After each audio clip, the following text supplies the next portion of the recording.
তাহিরপুর উপজেলা নির্বাচনে আলোচনার কেন্দ্রে শফি আলম তালুকদার সাধারণ মানুষের আস্থার প্রতীক হিসেবে আবির্ভাব।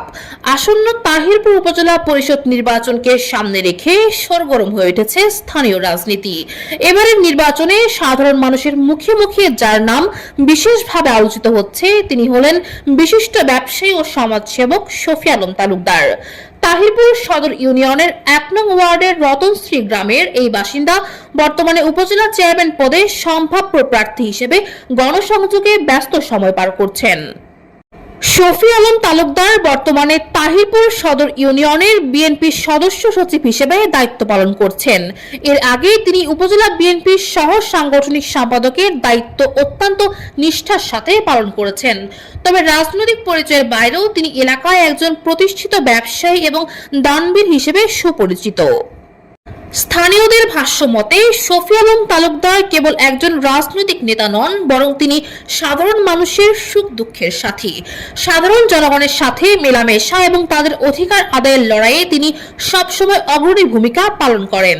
তাহিরপুরের সাধারণ মানুষ এমন একজন নেতৃত্ব খুঁজছে যিনি পদের মোহে নয় বরং মানুষের কল্যাণে কাজ করবেন।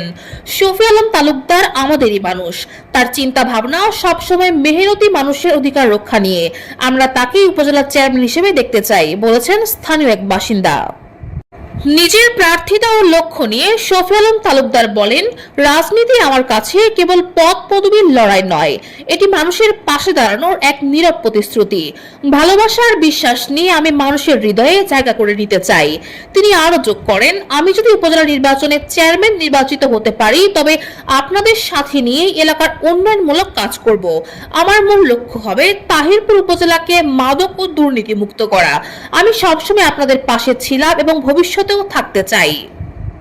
নির্বাচনের প্রচারণার আগে থেকেই শফি আলম তালুকদার ব্যক্তিগত উদ্যোগে বিভিন্ন সামাজিক ও উন্নয়নমূলক কর্মকাণ্ডে নিজেকে নিয়োজিত রেখেছেন। এলাকার রাস্তাঘাট সংস্কার থেকে শুরু করে দরিদ্র মানুষের সাহায্যার্থে তিনি সবসময় হাত বাড়িয়ে দিয়েছেন। তাহিরপুর উপজেলা নির্বাচনে শফি আলম তালুকদারের এই সক্রিয় অবস্থান সাধারণ ভোটারদের মধ্যে নতুন আশার সঞ্চার করছে। শাহরিন শান্তা, সুনামগঞ্জের কথা।